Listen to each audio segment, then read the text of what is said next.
Čím by si chcel byť, keď budeš veľký? Superhrdinom. Prečo práve superhrdinom? Je silný, má veľké svaly, zachraňuje ľudí, má super život a má veľa fanúšikov. A čo povieš na tohto superhrdinu?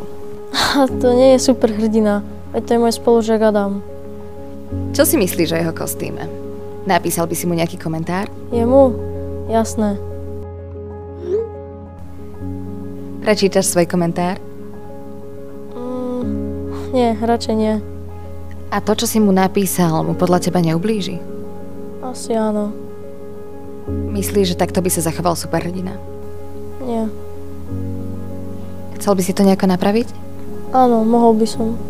Zodpovednosť na sociálnych sieťach môže byť cool, presne ako tvoj hrdina. Šír online dobro aj ty a staň sa vlastným hrdinom.